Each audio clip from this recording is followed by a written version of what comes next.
Rasul salam alaika, ya Habib salam alaika, salawatullah alaika. A'udzubillahi minasyaitonir rajim. Bismillahirrahmanirrahim. Assalamualaikum warahmatullahi wabarakatuh. Alhamdulillahi wa kafa, wassalatu wassalamu ala sayyidil mustafa sayyidina maulana Muhammadin sayyidur rusuli wal mujtaba wa ala alihi wa sahbihi ahli sidqi wal wafa, amma ba'du.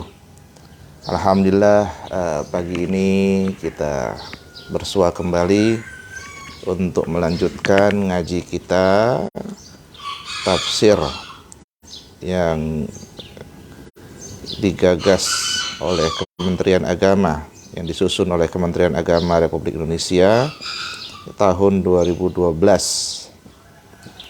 ini kita ngaji masih lanjutan yang kemarin, jilid 1 juz 1 2 3, dan mudah-mudahan ini manfaat buat kita semua. Untuk itu marilah kita bersama-sama mengawali dengan membaca surat Al-Fatihah. A'udzubillahi minasyaitonirrajim. Bismillahirrahmanirrahim. Alhamdulillahirabbil alamin, arrahmanir rahim, maliki yaumiddin. Iyyaka na'budu wa iyyaka nasta'in.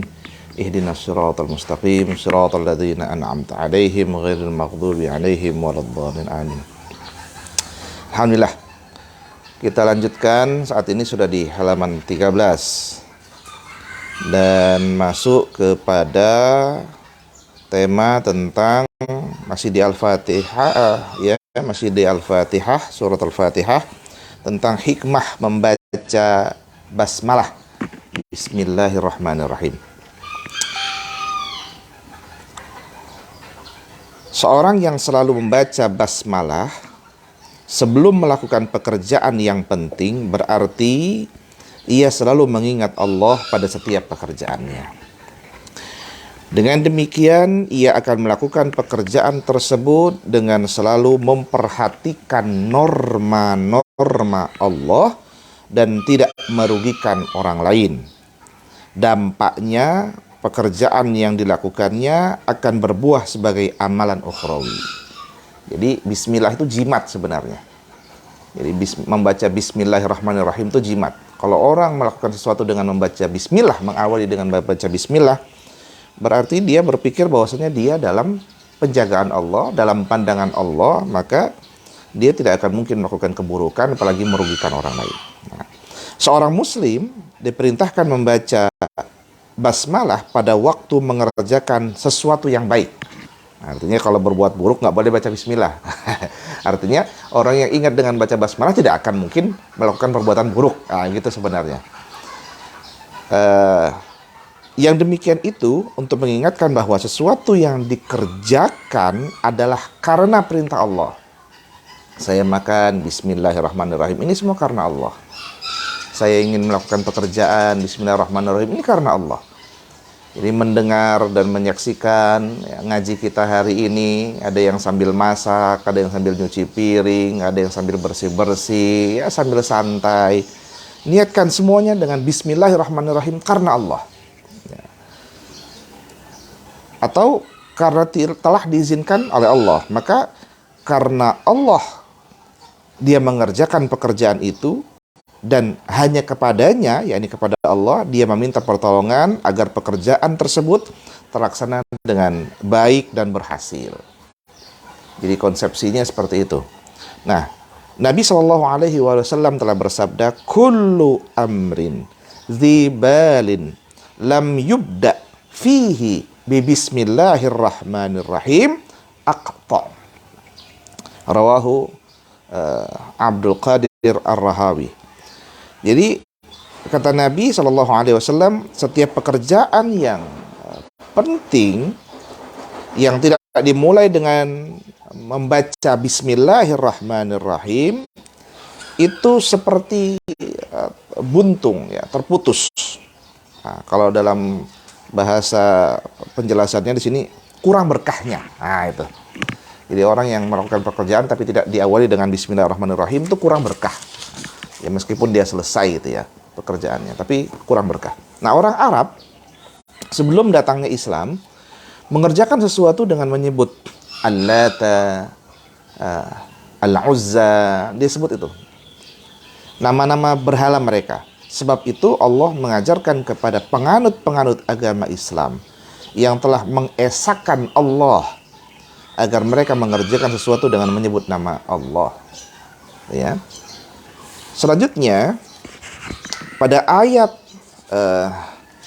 yang disebutkan ini, ya, Bismillahirrahmanirrahim, ya, itu fungsinya adalah untuk mengajarkan kepada hambanya agar memulai sesuatu perbuatan yang baik dengan menyebut Bismillahirrahmanirrahim, sebagai pernyataan bahwa dia mengerjakan perbuatan itu karena Allah dan kepadanya lah dia memohon pertolongan. Maka pada ayat ini Allah mengajarkan kepada hambanya agar selalu memuji Allah. Ya. Jadi beberapa kali sebenarnya kalau kita baca tafsir ini, ya, sebagai otokritik saja, beberapa kali ada pengulangan, mungkin sebagai bentuk penegasan. Ya, pengulangan-pengulangan kalimat mungkin sebagai bentuk penegasan pentingnya penjelasan tersebut. Ya. Nah, jadi fungsinya membaca Bismillahirrahmanirrahim agar kita itu senantiasa memuji Allah. Nah, kalau sudah senantiasa memuji Allah, berarti kita ini adalah makhluk lemah. Kita tidak berhak meminta-minta pujian dari orang lain, berharap pujian dari orang lain, karena yang berhak dipuji hanya Allah. Nah, alhamdu artinya pujian. Nanti masuk kepada alhamdulillahirabbil alamin setelah bismillah itu, ya. Itu bentuknya adalah pujian. Karena kebaikan yang diberikan oleh yang dipuji, atau karena suatu sifat keutamaan yang dimilikinya. Nah, semua nikmat yang telah dirasakan dan didapat di dalam alam ini adalah sesungguhnya dari Allah. Sebab hanya Allah lah yang menjadi sumber bagi semua nikmat. Hanya Allah yang mempunyai sifat-sifat kesempurnaan. Karena itu Allah sajalah yang berhak dipuji. Nah, jadi kata kuncinya dalam penjelasan ini adalah karena itu Allah sajalah yang berhak dipuji. Kalaupun kita baik karena pujian Allah orang lain kepada kita, kembalikan itu hanya milik Allah. Tidak akan mungkin saya seperti ini kalau bukan karena Allah. Tidak akan mungkin saya mendapat pujian ini kalau bukan karena Allah. Jadi fungsinya, poinnya adalah karena Allah saja. Itu cara menundukkan. Dalam kajian kita ngaji narasi online beberapa kali, fungsi kita ngaji itu pada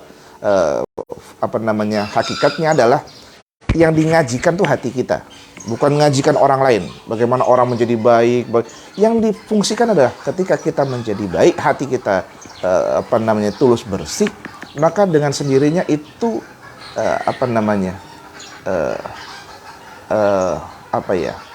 berefek positif juga pada orang lain, sehingga orang lain mungkin juga akan terinspirasi dengan dirinya. Nah, orang yang menyebut alhamdulillah bukan hanya mengakui bahwa puji itu untuk Allah semata, melainkan dengan ucapan itu dia memuji Allah. Rob artinya pemilik, pengelola, dan pemelihara. Di dalamnya terkandung arti mendidik, yaitu menyampaikan sesuatu kepada keadaan yang sempurna dan berangsur-angsur. Alhamdulillahi Rabbil Alamin. Nah, Al-Alamin artinya adalah seluruh alam, yakni semua jenis makhluk. Alam itu berjenis-jenis, yaitu ada alam tumbuhan, alam binatang, alam manusia, alam benda, alam makhluk halus, umpamanya malaikat, jin, dan alam yang lain.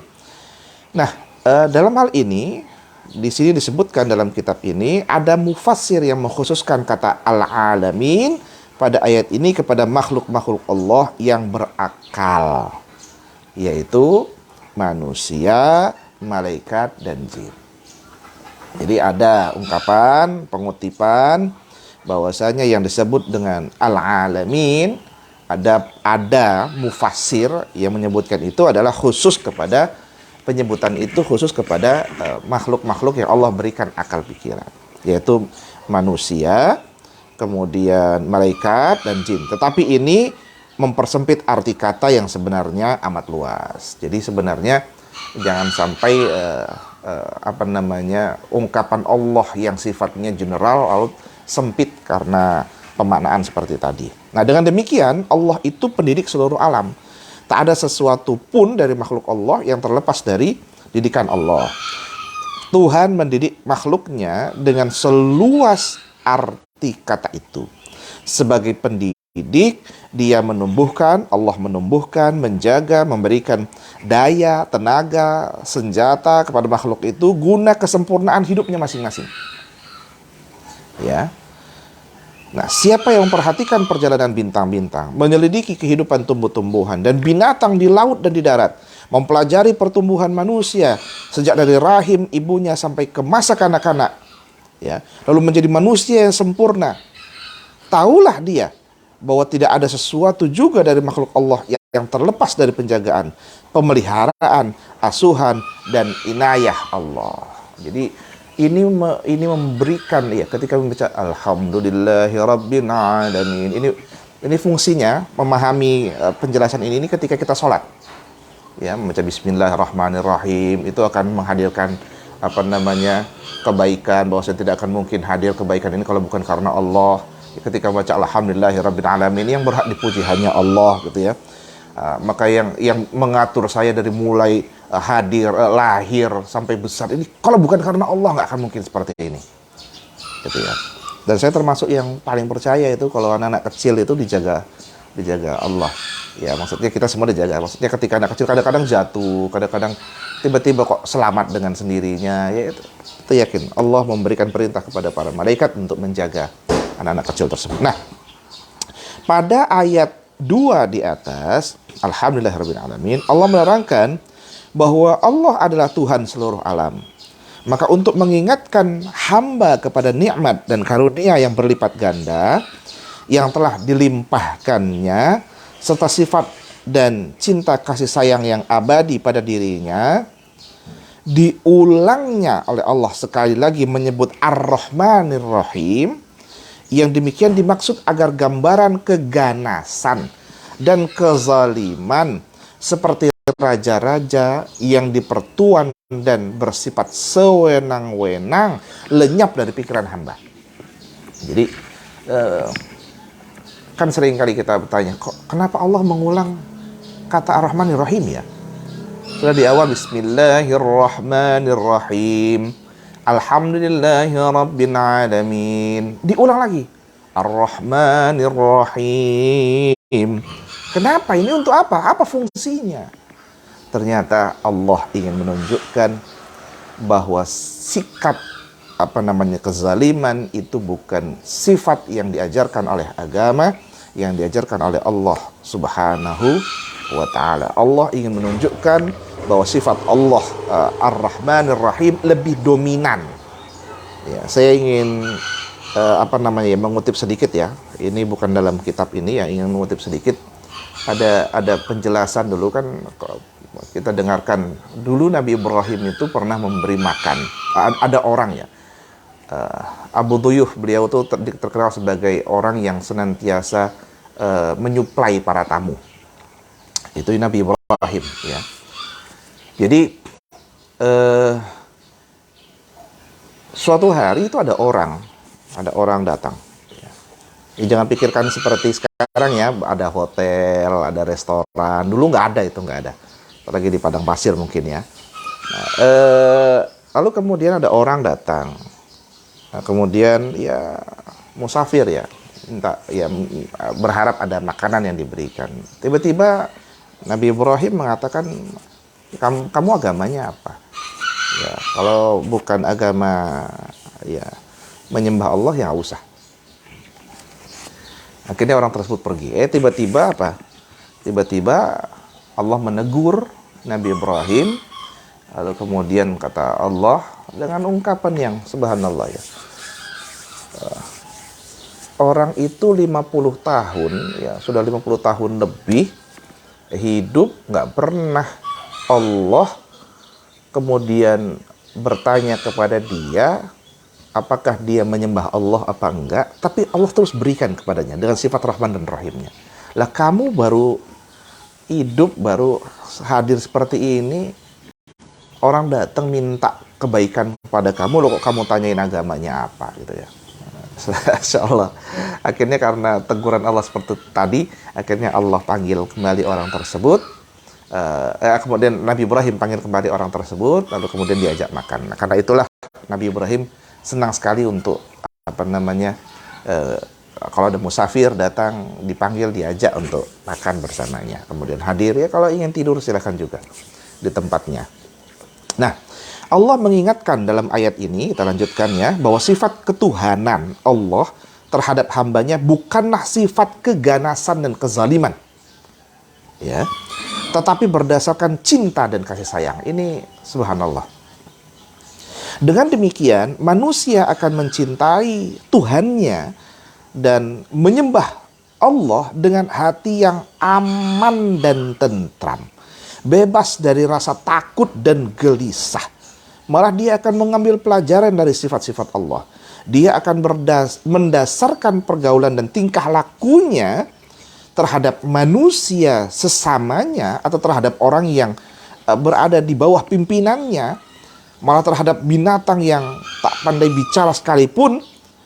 Atas sifat cinta dan kasih sayang itu terus melekat. Jadi dia nggak akan mungkin ya dengan membaca Ar-Rahmanir Rahim 2 kali itu dengan sendirinya harusnya tertanam. Nah, ketika kita sholat tuh makanya wajar ya ketika Allah menyebutkan orang sholat itu tanha anil fahsya wal munkar. Itu kalau memaknai dengan benar, maka Al-Fatihah itu rukun sholat. Fatihah itu rukun sholat, rukun qauli yang wajib dibacakan. Orang kalau sholat nggak pakai basmilah, nggak baca Al-Fatihah seperti hadis yang sudah kita sebutkan ngaji kemarin, ya itu kan sholatnya nggak benar gitu ya. Sholatnya itu kemudian tidak terima oleh Allah, ya salah itu. Maka di sini disebutkan dengan Ar-Rahmanir Rahim, umat Islam itu kasih sayangnya muncul. Nggak mungkin dia bisa menyakiti orang lain. Nggak mungkin dia menjadi teroris gitu loh. Apalagi buat ngebom orang lain dengan baca Bismillahirrahmanirrahim. Itu kontradiktif gitu. Seharusnya orang yang membaca Bismillahirrahmanirrahim kemudian diulang lagi Ar-Rahmanirrahim di ayat ketiga, itu menanamkan rasa kasih sayang kepada sesama. Nggak akan mungkin dia mudah menyalahkan orang lain, mengkafirkan orang lain. Itu ya. Nah, karena dengan jalan demikianlah manusia akan mendapat rahmat dan karunia dari Allah Subhanahu wa taala. Rasulullah sallallahu alaihi wasallam bersabda, "Innama yarhamullahu min ibadihi ar-ruhama." Rawahu Tabrani. Allah hanya sayang kepada hamba-hambanya yang juga pengasih, memunculkan rasa welas asih kepada orang lain. Nah, riwayat Tabrani. Ar-rahimuna yarhamuhur rahman tabaraka wa ta'ala. Irhamu man fil ard yarhamkum man fis sama. Rawahu Ahmad, Abu Daud, wa Tirmidzi wal Hakim. Orang yang penyayang akan disayang Allah. Allah yang Maha Rahman, ya, Tabaraka wa Ta'ala. Oleh karena itu, sayangilah semua makhluk yang di muka bumi ini. Di bumi ini, sayangi semua. Niscaya semua makhluk yang di langit akan menyayangi kamu semua. Malaikat-malaikat tuh senang sama kita, menyayangi kita karena sikap ulas asih kita, sayang kita kepada sesama. Rasulullah kembali bersabda, sallallahu alaihi wasallam, "Man rahima walau dzabihata usfurin rahimahullahu yaumal qiyamah." Rawahu Al-Bukhari. Siapa yang kasih sayangnya itu mewarnai dirinya, ya, siapa yang kasih sayang dari Allah tersebut mewarnai kehidupannya, dirinya, dan itu nampak dari sikapnya, bahkan meskipun kepada seekor burung pipit yang disembelih, maka akan disayangi pula oleh Allah pada hari kiamat orang tersebut.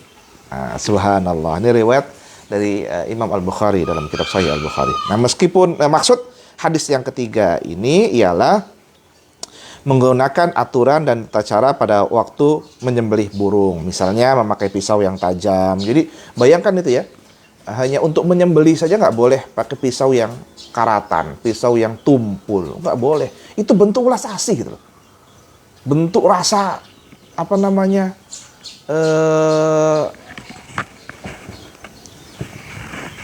Bentuk rasa ingin, ya apa namanya, mempercepat nyawanya itu hilang gitu. Itu karena sayangnya kepada burung tadi ya. Apalagi kalau hari kurban tuh nggak boleh pakai pisau yang tumpul, pisau yang karatan nggak boleh. Harus yang tajam sekali. Dapat pula dipahami dari urutan kata Ar-Rahman dan Ar-Rahim bahwa penjagaan, pemeliharaan, dan asuhan Allah terhadap seluruh alam bukanlah karena mengharapkan sesuatu dari alam itu, tetapi semata-mata karena rahmat dan kasih sayangnya. Subhanallah. Nah, boleh jadi ada yang terlintas dalam pikiran orang, mengapa Allah membuat peraturan dan hukum dan menghukum orang-orang yang melanggar peraturan itu. Ya, itu kan ada sering kali ya muncul. Kenapa sih Allah ini kok buat hukuman sampai ya ada yang harus dibunuh, ada yang seperti ini dan itu gitu ya. Ini pertanyaan.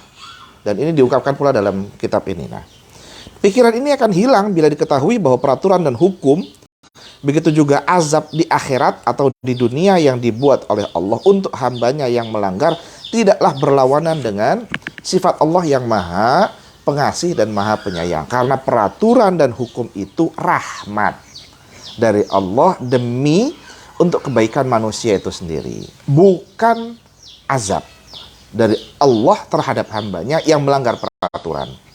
Dan hukum itu sesuai dengan keadilannya. Jadi kalau kita berbuat salah, lalu kemudian kita mendapatkan hukuman, itu adalah bentuk rahmat. Ya, bentuk kita untung diingatkan Allah gitu loh. Ya, bayangkan kalau nanti tinggal di akhir, tinggal terakhir saja di akhirat, tinggal hukuman. Masya Allah, hukuman di akhirat. Khalidina fiha abada, kekal di dalamnya, kan nggak enak sekali itu, kekal dalam neraka. Selanjutnya, sesudah Allah menyebutkan beberapa sifatnya, yaitu Tuhan seluruh alam yang maha pengasih, maha penyayang, maka diiringi pula dengan menyebut satu sifatnya lagi, yaitu menguasai hari pembalasan. Nah, penyebutan ayat ini dimaksudkan agar kekuasaan Allah atas alam ini tak terhenti sampai di dunia saja, tetapi terus berlanjut sampai hari akhir. Maliki yaumiddin. Ya. Ketika menyebut itu ada dua macam bacaan berkenaan dengan Malik. Nah, ini masuk di apa namanya? Qiraat ya. Pertama dengan memanjang Maliki, gitu ya. Dan kedua dengan memendekkannya, Maliki. Nah, menurut yang pertama, kalau panjang ma-nya, artinya yang memiliki, yang empunya. Nah, gitu ya. Sedangkan menurut bacaan yang kedua, kalau bacanya pendek, Maliki, itu maka itu artinya adalah raja. Dan pada konteks ini, qiraat ini, kedua bacaan ini betul, benar. Nah, tapi ya perlu juga dilihat kita ini qiraatnya mana gitu ya. Kalau di sini qiraatnya adalah Maliki yaumiddin, jangan kasih pendek, nanti akan keluar fitnah. Nah, baik menurut bacaan yang pertama atau bacaan yang kedua dapat dipahami dari kata itu arti berkuasa dan bertindak dengan sepenuhnya. Sebab itulah diterjemahkan ya, termasuk dalam ayat di dalam penerjemahan Al-Qur'an itu Kementerian Agama, artinya adalah yang menguasai. Yaum artinya hari, tapi yang dimaksud di sini adalah waktu secara mutlak. Nah, ad-din banyak artinya, diantaranya perhitungan, ganjaran, pembalasan, patuh, menundukkan, syariat agama, ya. Yang selaras dengan ini adalah arti pembalasan. Jadi Maliki yaumiddin maksudnya adalah Allah itu yang berkuasa dan yang dapat bertindak dengan sepenuhnya terhadap semua makhluknya pada hari pembalasan. Sebetulnya pada hari kemudian itu banyak hal yang terjadi, yaitu kiamat, kebangkitan, ya, berkumpul pada mahsyar, ya, perhitungan, ya, hisab, ya, pembalasan. Tapi pembalasan sajalah yang disebut oleh Allah dalam ayat tersebut, karena itulah yang terpenting. Kenapa disebut pembalasan, ya? Ya, efek atas apa yang sudah kita lakukan di dunia ini. Nah, yang lain dari itu, umpamanya kiamat, kebangkitan, dan seterusnya, merupakan pendahuluan dari pembalasan. Apalagi untuk targhib dan tarhib, ya, ini menggalakkan dan sekaligus memberikan informasi yang bisa orang tersebut merasa galau, ya, nakut-nakutin lah gitu. Nah, penyebutan hari pembalasan itu lebih tepat. Artinya gini, hati-hati ketika kita membaca Maliki Yaumiddin, ya Allah, umur saya sudah 40 tahun, sudah 50 tahun, amal baik saya masih belum banyak, masih banyak yang saya lakukan ini adalah perbuatan buruk. Ya Allah, pasti saya akan mendapatkan hari pembalasan. Saya akan dibalas, diganjar perbuatan buruk saya ini dengan azab-Mu, ya Allah. Maka aku minta ampun. Nah, itu yang keluar. Maka hadirin seluruh jemaah ngaji narasi online, kita ngaji ini untuk ngaji hati, ya. Ngaji hati ini. Masya Allah. Ketika kita baca Maliki Yaumiddin itu artinya, apa iya kita bisa melakukan keburukan kalau kemudian nanti kita berpikir Allah itu pasti nyata memberikan balasan. Ya, la ilaha illallah. Oke, selanjutnya kita akan masuk masih di tema selanjutnya dari Fatihah ini, yakni hari akhirat menurut pendapat ahli akal, ya, dalam kurung di sini sebutnya filsafat. Nah, kepercayaan tentang adanya hari akhirat yang di hari itu akan diadakan perhitungan terhadap perbuatan manusia pada masa hidupnya dan diadakan pembalasan yang setimpal adalah suatu kepercayaan yang sesuai dengan akal. Sebab itu, adanya hidup yang lain sesudah hidup di dunia ini bukan saja ditetapkan oleh agama, tetapi juga ditunjukkan oleh akal. Seseorang yang mau berpikir tentu akan merasa bahwa hidup di dunia ini belumlah sempurna, perlu disambung dengan hidup yang lain. Alangkah banyaknya orang yang teraniaya hidup di dunia ini telah pulang ke rahmatullah sebelum mendapat keadilan. Alangkah banyaknya orang yang berjasa kecil atau besar belum mendapat penghargaan atas jasanya. Nah, alangkah banyaknya orang yang telah berusaha memeras keringat, membanting tulang, tetapi belum sempat lagi merasakan buah usahanya itu. Sebaliknya, alangkah banyaknya penjahat, penganiaya, pembuat onar, ya, yang tidak dapat dijangkau oleh pengadilan di dunia ini. Ya, jangan-jangan termasuk kita ini. Ya, orang-orang yang kita ini pendosa, ya. Kebetulan Allah menutup saja aib kita. Nah, lebih-lebih kalau yang melakukan kejahatan atau aniaya itu orang yang berkuasa seperti raja, pembesar, dan lain-lain. Ya, kalau di Indonesia ini presiden, ketua DPR, ketua MPR, menteri, gubernur, wali kota, bupati, ya semuanya lah, pemimpin-pemimpin itu. Maka biarpun kejahatan dan aniaya itu telah merantai, ya, bangsa seluruhnya, tidaklah akan digugat orang. Malah dia tetap dipuja dan dihormati. Na'udzubillahi min dzalik. Maka diamanahkan. Ya. Maka di manakah akan didapat keadilan itu? Seandainya nanti tidak ada mahkamah yang lebih tinggi, yakni mahkamah Allah di hari kemudian. Ya, misal sidang Sambo misalnya, kita contoh aja lah, misalnya sidang Sambo, ya, tiba-tiba yang keluar itu adalah di luar dari nilai-nilai keadilan. Ya, tentu yang nanti menyidang persidangan yang maha adil itu berada di akhirat setelah ketika disidangkan kita semua di hadapan Allah Subhanahu wa taala. Maka kita meminta kepada Allah agar kita semua diselamatkan dari segala bentuk keinginan buruk dari diri kita dan keinginan buruk dari orang lain kepada kita. Mudah-mudahan Allah menyelamatkan kita semua di hari pembalasan tersebut. Nah, sebab itu para pemikir dari zaman dahulu telah ada yang sampai kepada kepercayaan tentang adanya hari akhirat itu semata-mata dengan jalan berpikir. Antara lain disebutkan di sini adalah Pitagoras. Nah, filsuf ini berpendapat bahwa hidup di dunia ini merupakan bekal hidup yang abadi di akhirat kelak. Sebab itu, sejak dari di dunia, hendaklah orang bersedia untuk hidup yang abadi. Nah, Socrates, Plato, dan Aristoteles berpendapat jiwa yang baik akan merasakan kenikmatan dan kelezatan di akhirat. Tetapi bukan kelezatan kebendaan. Karena kelezatan kebendaan itu terbatas dan mendatangkan bosan dan jemu. Hanya kelezatan rohani yang betapapun banyak dan lamanya tidak menyebabkan bosan dan jemu. Subhanallah. Hadirin seluruh jamaah ngaji narasi online ya. Kita lanjutkan. Nah, kepercayaan masyarakat Arab sebelum Islam tentang hari kiam, tentang hari akhirat, itu ya, di antara masyarakat sebelum Islam terdapat beberapa pemikir dan pujangga yang telah mempercayai adanya hari kemudian, seperti Zuhair bin Abi Sulma yang meninggal dunia setahun sebelum Nabi Muhammad SAW diutus sebagai seorang rasul. Ada pula di antara mereka yang tidak mempercayai adanya hari kemudian. Dengarlah apa yang dikatakan oleh seorang penyair mereka, hidup sesudah itu mati. Sesudah itu dibangkitkan lagi. Itu adalah cerita dongeng, wahai fulan. Nah, karena itu datanglah agama Islam membawa kepastian tentang adanya hari kemudian. Pada hari itu akan dihisap.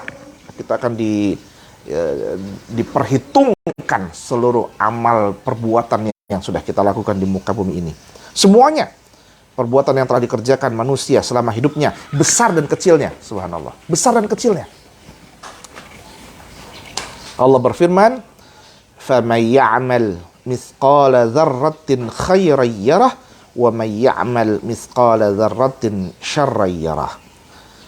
Al-Zalzalah ya, ayat 7-8. Maka barang siapa yang mengerjakan kebaikan seberat zarrah, ya, niscaya dia akan melihat balasannya. Ya, nanti apa sih yang disebut dengan zarrah nanti masuk di surah Al-Zalzalah sendiri.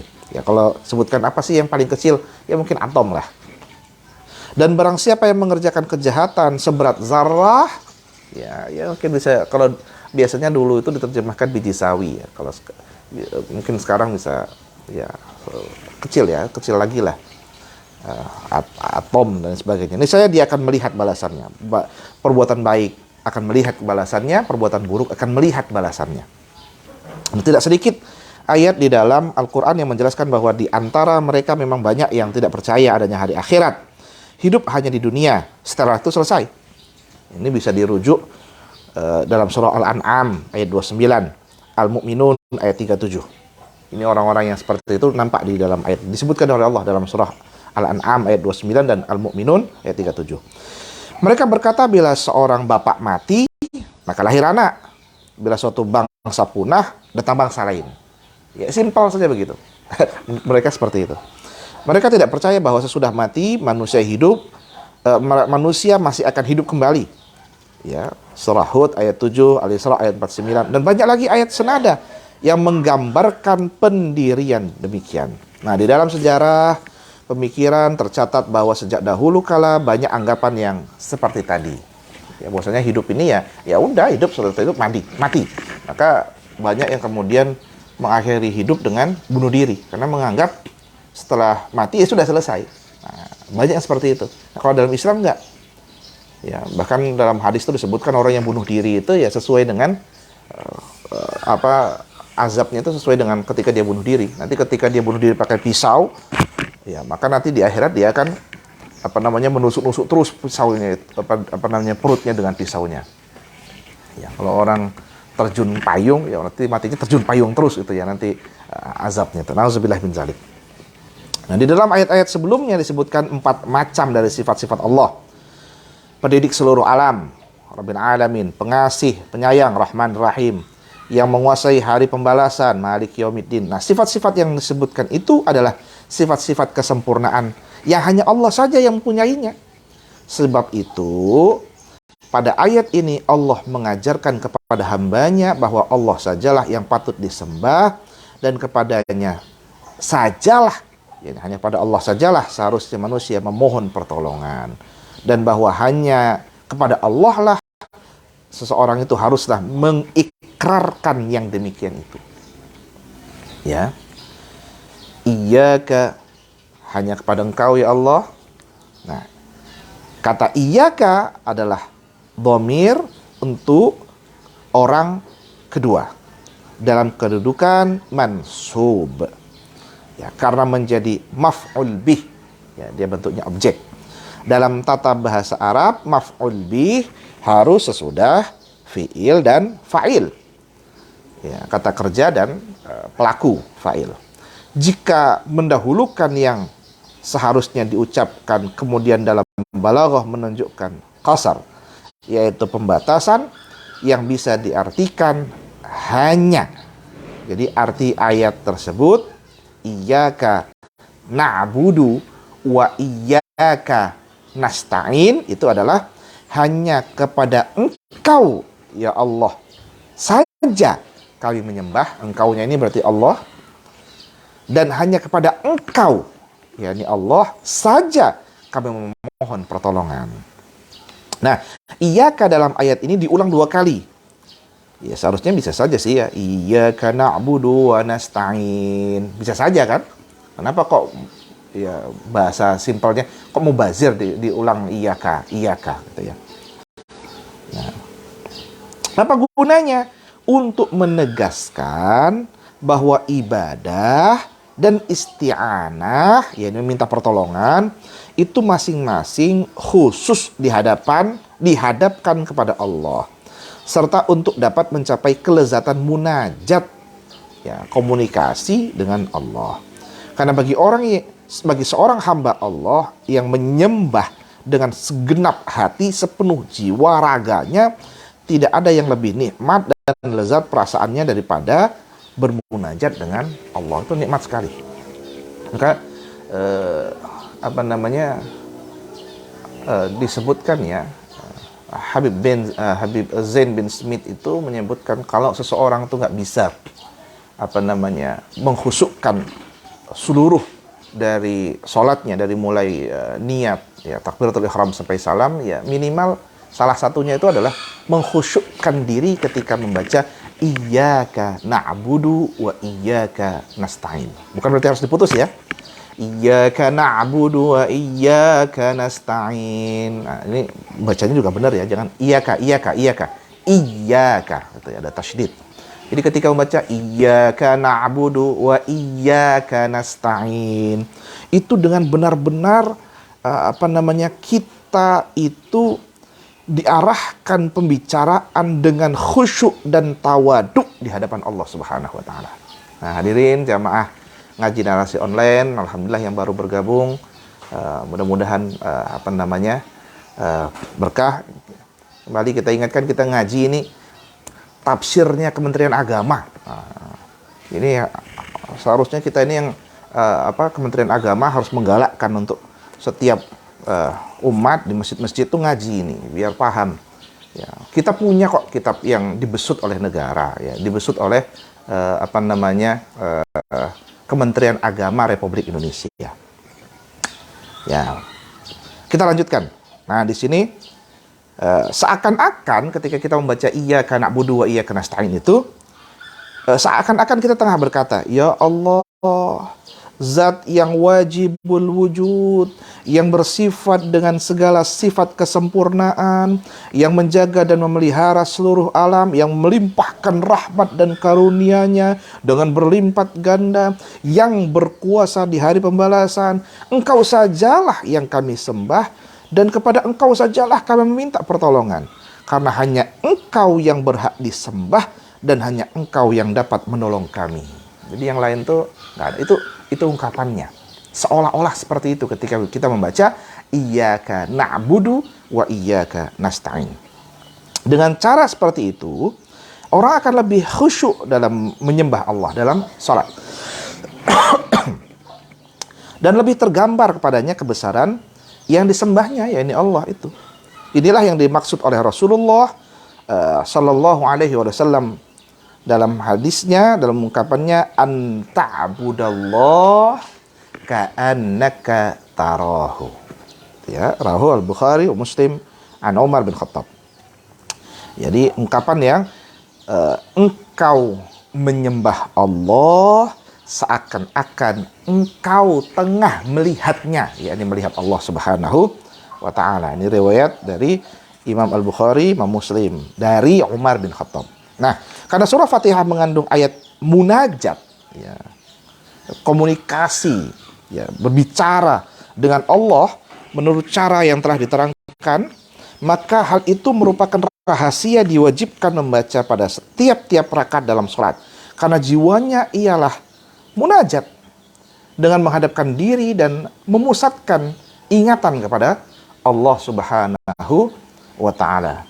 Na'budu pada ayat ini didahulukan menyebutkan daripada nasta'inu, karena menyembah Allah adalah suatu kewajiban manusia terhadap Tuhannya. Tetapi pertolongan dari Allah kepada hambanya adalah hak hamba itu sendiri.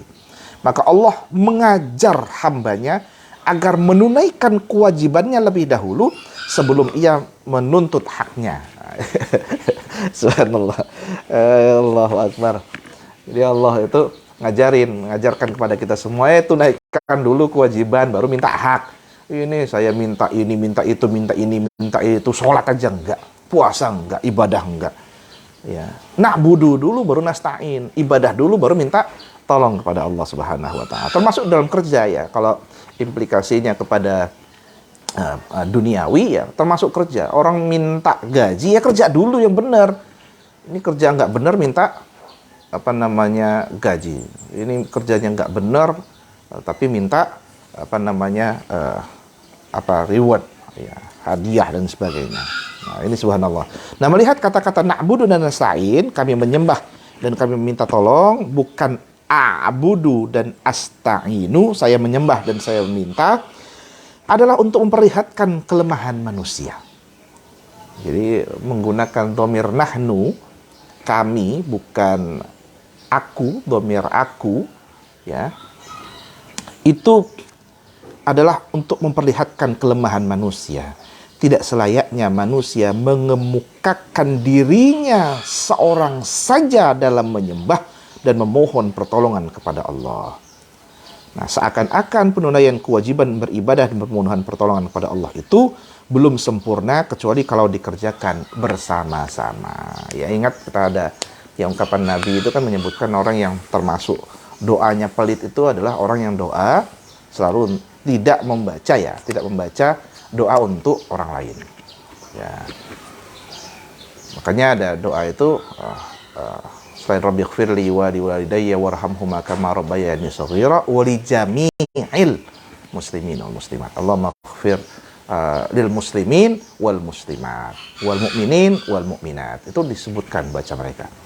Agar apa? Nilai ibadah itu sempurna. Maka kita juga kan ahlus sunnah wal jamaah. Jadi kalau menjalankan sunnah itu harus mengaku dirinya sunnah, ahli sunnah, ya harus sama-sama berjamaah untuk bisa masuk surga. Bukan mengaku sunnah tapi pengen masuk surga sendirian.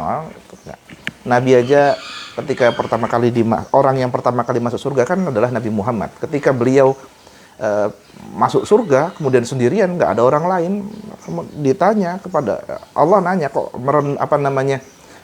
muram dan lain sebagainya, ya beliau nanya mana umatku, kok nggak ada. Akhirnya Nabi keluar dari surga kemudian mencari hambanya di padang mahsyar, lalu kemudian memberikan syafaat. Subhanallah. Jadi kalau kita ngaku ahli sunnah ya harus sama-sama. Ini konsepnya dari na'budu wa nasta'in, ya, menggunakan kata kami itu untuk menunjukkan ya kita sama-sama. Selanjutnya ya adalah tentang kedudukan tauhid di dalam ibadah dan sebaliknya. Ibadah secara istilah ialah semua perkataan, perbuatan dan pikiran yang bertujuan untuk mencari ridha Allah. Arti ibadah sebagai disebutkan di atas, ya tadi itu, ialah tunduk dan berserah diri kepada Allah yang disebabkan oleh kesadaran. Maka orang ibadah itu sadar. Nggak boleh orang nggak sadar sholat, gitu ya. Salah satu syaratnya kan itu, berakal itu ya, sadar artinya.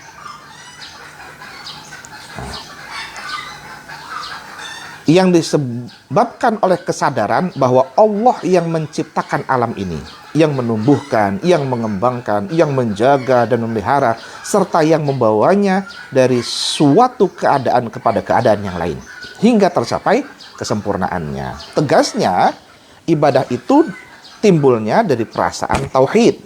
Oleh karenanya, orang yang suka memikirkan keadaan alam ini, yang memperhatikan perjalanan bintang-bintang, kehidupan tumbuh-tumbuhan, binatang, dan manusia, bahkan yang mau memperhatikan dirinya sendiri, yakinlah dia bahwa di balik alam yang zahir ada zat yang gaib yang mengendalikan alam ini, yang bersifat dengan segala sifat kesempurnaan, yakni dialah, yakni Allah yang maha kuasa, maha pengasih, maha mengetahui, dan sebagainya.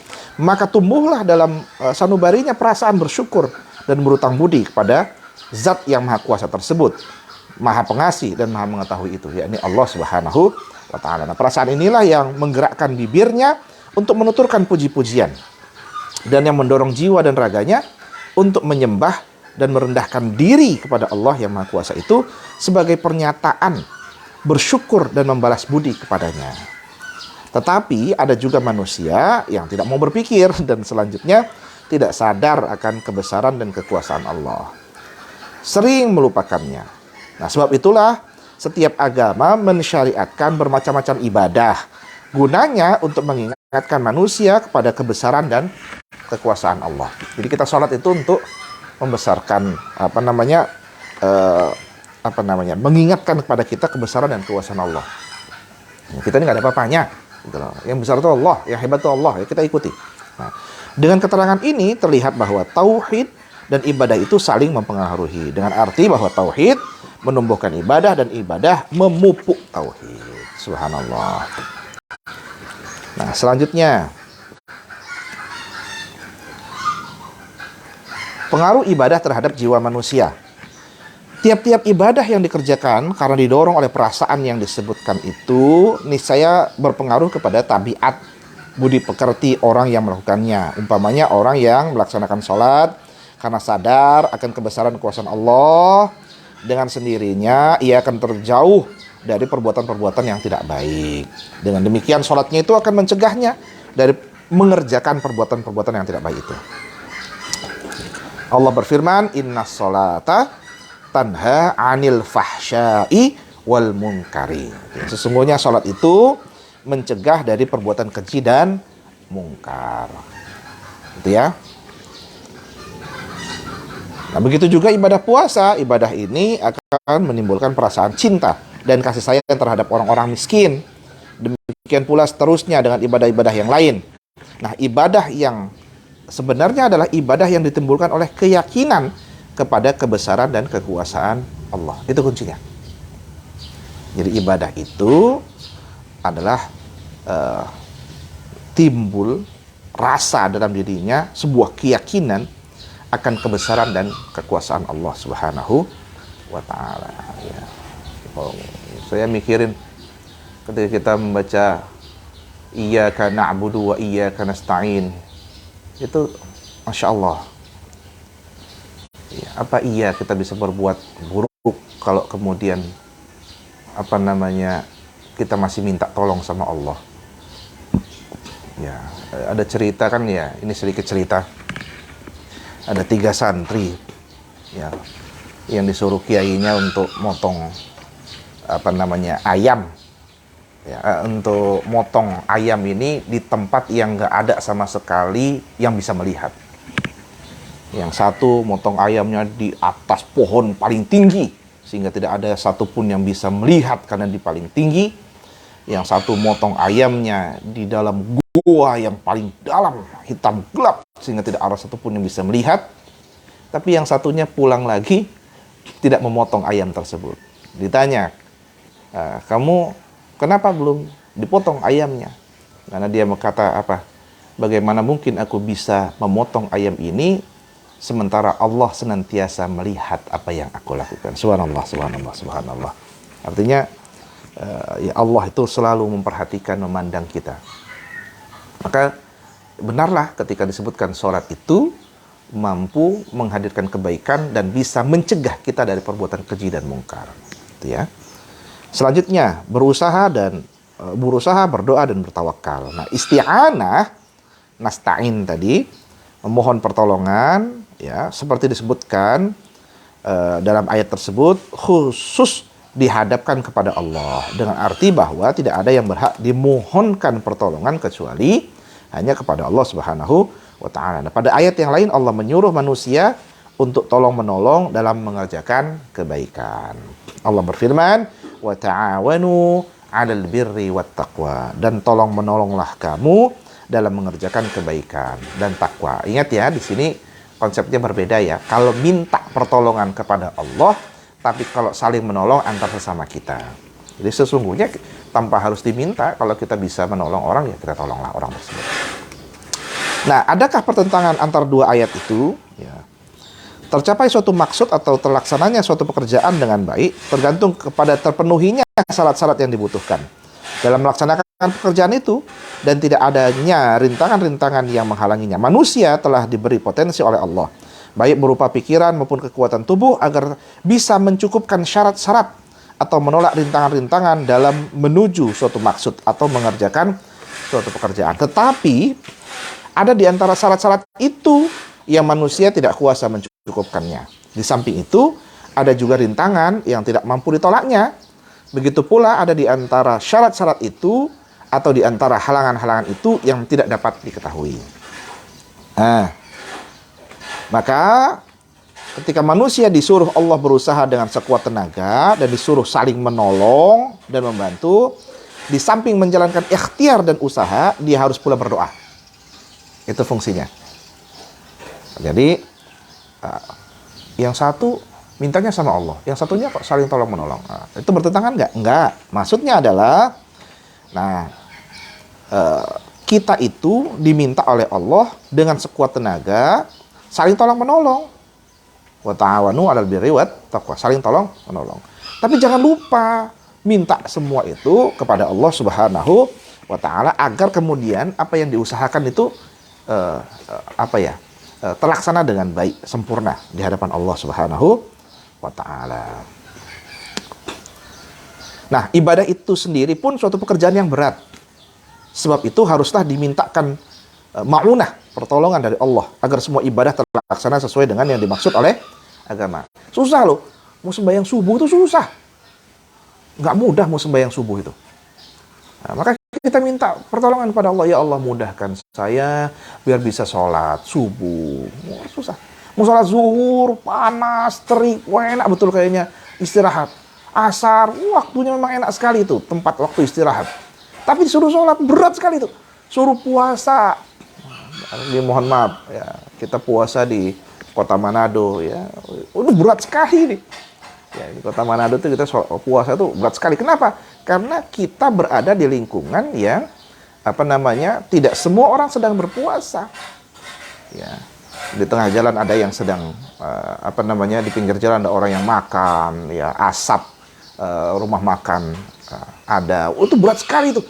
Maka kita minta tolong sama Allah Subhanahu wa ta'ala. Gitu ya. Nah, itu cara agar kemudian hadir istilah na'budu wa nasta'in, minta tolong kepada Allah. Berat ibadah itu, yang kita minta kepada Allah Subhanahu wa ta'ala. Nah, ihdinas siratal mustaqim, pimpinlah, tunjukilah, berilah hidayah.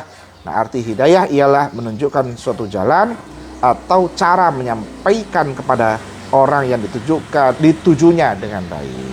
Nah, insyaallah esok kita akan bertemu lagi. Mudah-mudahan kita selesai besok. Sudah masuk kepada macam-macam hidayah petunjuk.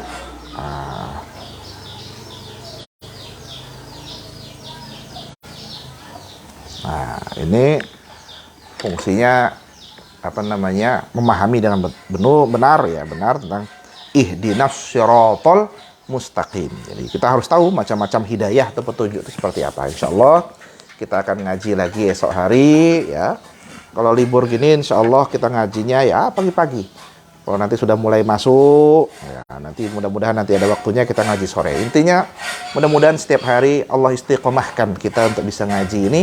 Ngaji kitab tafsir punya orang Indonesia sendiri yang dibesut oleh Kementerian Agama Republik Indonesia. Masa nggak kita ngaji? Ya, ini cara kita